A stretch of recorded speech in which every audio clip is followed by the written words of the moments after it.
Hello दोस्तों, स्वागत है आप सभी का। आज के इस वीडियो में हम पढ़ने वाले हैं मध्यकालीन भारत के इतिहास से संबंधित महत्वपूर्ण प्रश्न उत्तर, जो कि किसी भी कंपटीशन एग्ज़ाम में पूछे जाने की संभावनाएं हैं। तो वीडियो को अंत तक देखते रहिएगा। चलिए आज का यह वीडियो शुरू करते हैं। पहला प्रश्न है, ऐहोल प्रशस्ति का रचयिता रवि कीर्ति किस चालुक्य शासक का दरबारी कवि था? इसका करेक्ट आंसर है ऑप्शन बी, पुलकेशिन द्वितीय। अगला प्रश्न है, बादामी में दुर्ग का निर्माण करवाने और बादामी को राजधानी बनाने का श्रेय किस चालुक्य शासक को है? इसका करेक्ट आंसर है ऑप्शन ए, पुलकेशिन प्रथम को।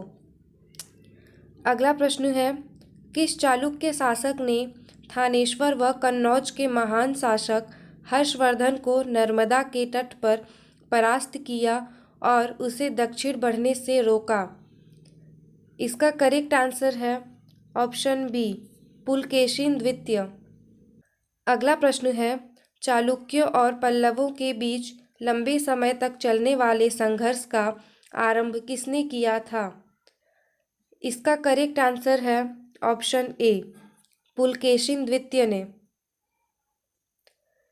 अगला प्रश्न है, चालुक्य पल्लव संघर्ष के दौरान किसने पुलकेशिन द्वितीय की हत्या कर वातापी पर कब्जा कर लिया था तथा वातापी कोंडा की उपाधि धारण की थी?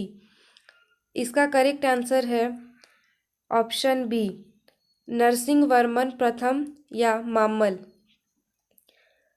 अगला प्रश्न है, किस चालुक्य शासक ने चेर, चोल व पांड्य को हराया जिस कारण उसे तीनों समुद्रों बंगाल की खाड़ी, हिंद महासागर व अरब सागर का स्वामी भी कहा गया? इसका करेक्ट आंसर है ऑप्शन सी, विक्रमादित्य प्रथम।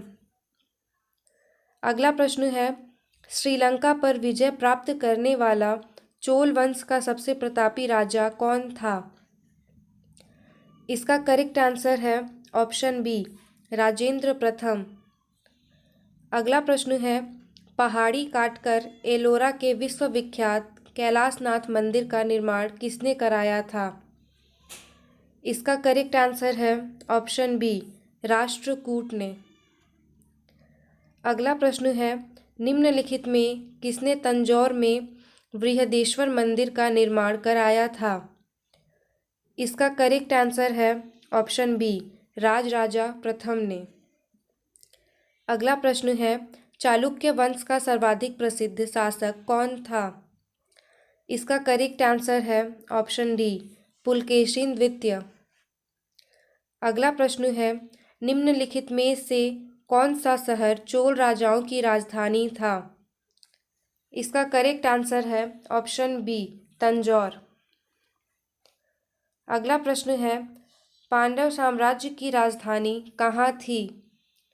इसका करेक्ट आंसर है ऑप्शन बी, मदुरै।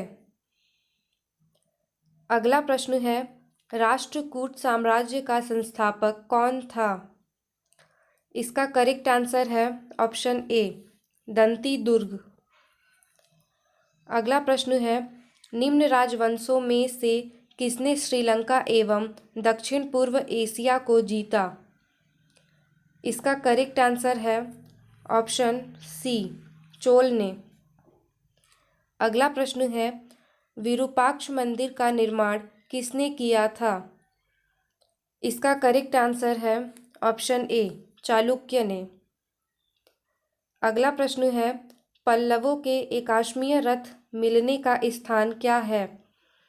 इसका करेक्ट आंसर है ऑप्शन सी, महाबलीपुरम।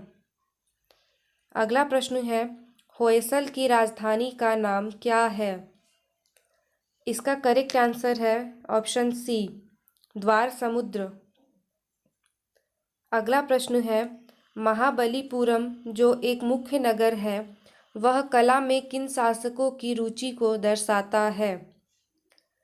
इसका करेक्ट आंसर है ऑप्शन ए, पल्लवों की। अगला प्रश्न है, यादव सम्राटों की राजधानी कहाँ थी? इसका करेक्ट आंसर है ऑप्शन डी, देवगिरी में। अगला प्रश्न है, चोल राजाओं ने किस धर्म को संरक्षण प्रदान किया? इसका करेक्ट आंसर है ऑप्शन सी, शैव धर्म को। अगला प्रश्न है, प्रथम भारतीय शासक कौन था जिसने अरब सागर में भारतीय नौसेना की सर्वोच्चता स्थापित की? इसका करेक्ट आंसर है ऑप्शन ए, राजराजा प्रथम। अगला प्रश्न है, रधिकीर्ति द्वारा निर्मित जिनेंद्र मंदिर या मेगुती मंदिर ऐहोल का संबंध किससे है? इसका करेक्ट आंसर है ऑप्शन ए, शैव धर्म से। अगला प्रश्न है, ऐहोल का लाड़ खा मंदिर किस देवता को समर्पित है? इसका करेक्ट आंसर है ऑप्शन सी, सूर्य देवता को। अगला प्रश्न है, पापनाथ का मंदिर पत्तडकल का निर्माण किस वंश के शासक ने किया? इसका करेक्ट आंसर है ऑप्शन ए, वातापी के चालुक्यों ने। अगला प्रश्न है, मत्तविलास प्रहसन नाटक का रचयिता कौन था? इसका करेक्ट आंसर है ऑप्शन ए, महेंद्र वर्मन प्रथम। अगला प्रश्न है, विचित्रचित्त, मत्तविलास आदि उपाधि धारण करने वाला पल्लव शासक कौन था? इसका करेक्ट आंसर है ऑप्शन बी, महेंद्र वर्मन द्वितीय। अगला प्रश्न है, मंदिर स्थापत्य कला की द्रविड़ शैली का आरंभ किस राजवंश के समय में हुआ? इसका करेक्ट आंसर है ऑप्शन ए, पल्लव। अगला प्रश्न है, मामल्लपुरम किसका समानार्थी है? इसका करेक्ट आंसर है ऑप्शन ए, महाबलीपुरम का। अगला प्रश्न है, निम्नलिखित में से किस शासक के पास एक शक्तिशाली नौसेना थी? इसका करेक्ट आंसर है ऑप्शन ए, चोल के पास। अगला प्रश्न है, भगवान नटराज का प्रसिद्ध मंदिर जिसमें भरतनाट्यम शिल्प कला है वह कहाँ स्थित है? इसका करेक्ट आंसर है ऑप्शन सी, चिदम्बरम में। दोस्तों, मुझे उम्मीद है कि आप सभी को यह वीडियो पसंद आया होगा। वीडियो को अंत तक देखने के लिए आप सभी का बहुत बहुत धन्यवाद।